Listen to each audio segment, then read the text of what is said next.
سویل د تنګي اوسېدونکي یم. زما 7 کسان ایثار شوي دي، شهیدان شوي به وي. نو الله بدې خبرې زه دې خبر نه یم. او یو مې تره سره د بچو کور کې غرق شوی دی، یو مې بل وراره باندې کور ولیدلی دی، او یو زوی مې یوه مې مور د هغه موږ دې هسپتال ته راغلي. او وروسته نه بېرته خبر نه شي د هغوی به څه حالات وي. مړه به یو که ژوندي به وي. او کورونه هم ټول ګډوډ شوي دي، هېڅ شی هم نشته دی، نه مال شته او نه بچي شته دی.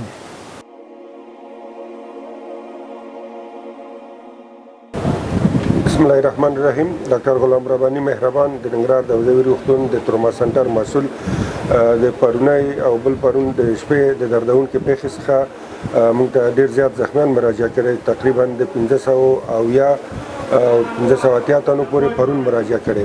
او نن سهار هم یو تعداد ناروغان موږ ته مراجعه کړې ده چې ټول ناروغان په وخیم حالات او هغه ناروغان چې حالت ډېر وخیم نه وو په ډېر ښه ډول سره په ننګرهار حوزوي روغتون کې ورته درملنه اجرا شوې ده او په وخت زمان سره د ناروغ پاک له تصمیمونه نیول شوي دي. زه نورګل ولسوالۍ د شومات اوسېدونکی یم. یو 100 مړي اوس هم خاورو لاندې پراته دي. داسې 200-300 زخمیان اوس هم پراته دي. داسې مرسته کولو والا زموږ نور څوک نشته. زموږ غوښتنه دغه دی.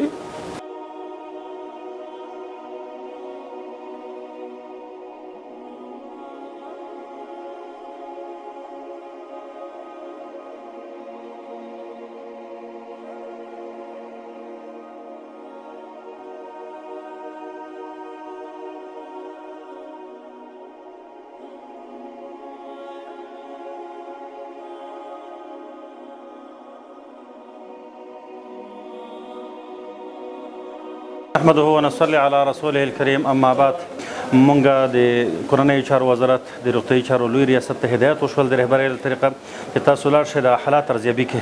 عاجل مونږ دلته سره د متخصصینو بعضو مشاورینو او متخصصینو دلته مراجعه وکړه چې کله د حالات ارزیابي کړل، نو هلته د ایجابولو چې دلته باید صحي ټیمونه راشي، دلته باید پرسونل راشي، همدغه رقم ته دلته باید تداوي او د علاج د معالجې لپاره مسلکي پرسونل راشي.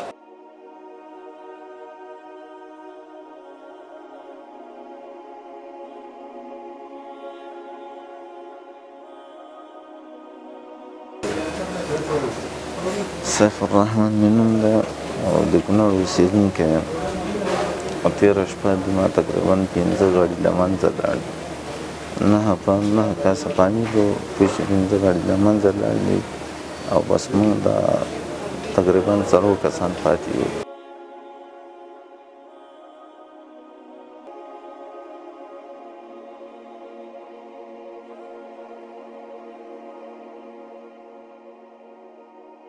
تقریبا دلته موږ کوم شټاپ چې دی، کوم پرسونل چې دی، دلته د شل بستریز کوم پرسونل چې دی، موږ چې راتلو تر هغې دوی ډېر مریضان کلیر کړي وو، ډېر مریضان یې لیدلي وو او دلته داخل کړي وو. تقریبا د دوی د معلوماتو مطابق چې څو موږ راتلو، د موږ د راتلو نه مخکې دوی کوم مریضان مراجعه کړي وو، تقریبا تر 200 پورې مریضانو پورې دوی علاج معالجه کړې وه.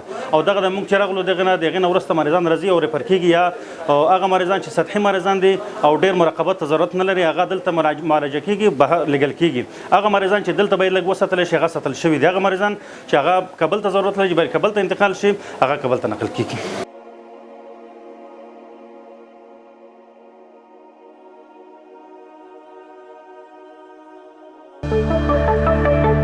پولیس د ټولنې خدمتګار